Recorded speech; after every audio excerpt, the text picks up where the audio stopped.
Good morning, boys and girls, and welcome to another reading lesson. Today we're going to continue to talk about how to build defensible ideas about characters. Defensible, you might be wondering, what does that word even mean? Well, if you think about defending someone, if you are defending one of your friends, you would stand up for them and tell them, tell someone else why they shouldn't make fun of your friend, right? You're standing up for them. It's the same thing with our ideas. We can stand up for our ideas and defend our ideas by pulling together lots of evidence to support our thinking. So our goal again today is to notice when a character does something and think about why are they doing this? What is their motivation?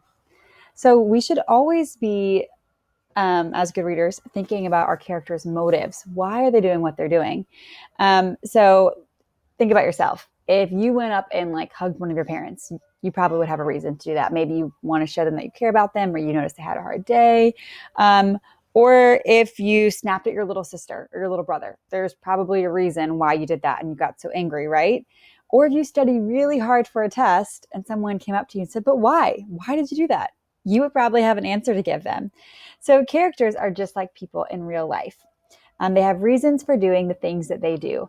So our job as a reader is to try to understand our characters and go beyond just saying what they do and trying to explain why they're doing what they're doing. Now, the tricky thing is the author is usually not going to come right out in the text and tell you why the character did that and tell you their motivation. It's our job as a reader to look at things that the character has done earlier in the text and to use our schema, our background knowledge, and to make inferences about why our characters are saying the things they're saying, feeling the way they're feeling, using certain actions. So that's our job as a reader. So again, we're going to keep asking, but why? So when a character does something, think, but why? So you might need to reread. As you can see, maybe an earlier event will offer you a clue about why they're doing what they're doing. And then you need to think about it and use the language. Maybe it's because to explain. You may be using your own experience to help you understand. And then we're going to take note of that. And then we'll read on and it might be actually explained later. So when we grow ideas about a character, we look for patterns in their actions, something they do again and again, like Rob keeps shrugging. We think about how the new actions that we're seeing from our characters fit with things they've already done, or does it change what I think about our character? And that's what we need to write down. And then we say, but why? Why might the character act like this? So yesterday, or actually on Monday, I asked you to look at this passage of the text and I underlined 2 things about Sistine and I wanted you to think about why. So I underlined nobody wore pink lacy dresses to school. And I asked, what could the pink lacy dresses tell us about her? And I also thought it was interesting that when she gets on the bus, she stands in the center, swaying with the movement of the bus and just stares at the boys instead of sitting down. So I was like, why is she felt the need to stand and look at them? So Sistine wearing pink lacy dresses to school. I thought, at this point in the book, what do I know about her? Well, I don't really know anything, right? I was just introduced to Sistine. But people who wear pink lacy dresses probably have to try really hard not to get them messy or dirty. And maybe she wears them because she wants people to think of her as being fancy or better than others. I don't know, maybe she's prissy. But do you see how I use the maybe it's because? So I used my own experience and I asked, but why would she do this? And I used my own experiences to answer that question. The next thing I underlined is Sistine stands in the aisle of the bus and doesn't sit down. Readers, can't you see that in your head? She's standing there. The bus is moving. She's staring down the boys. But why does she do that? And I thought, well, the bus would be moving a lot, but she's standing. Maybe this is because she wants to intimidate Norton and Billy and show them that she's not easily scared.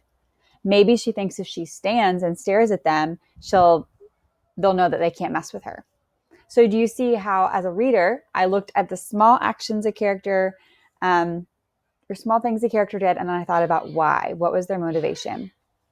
So your job today is to go back and reread one of the last few chapters that we read together. You can read chapter 9, 10, 11, 12, anything after chapter 9.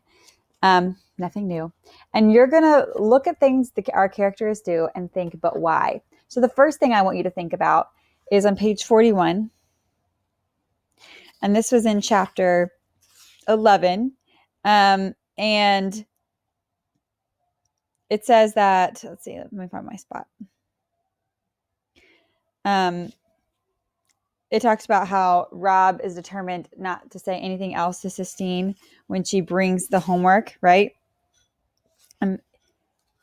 And I was like, why? Why does Rob not want to say anything else to Sistine, right?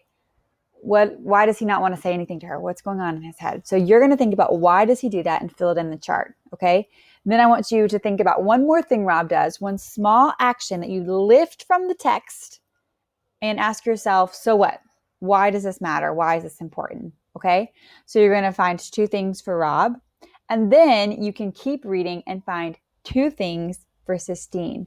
Look at her actions and then ask yourself, so what?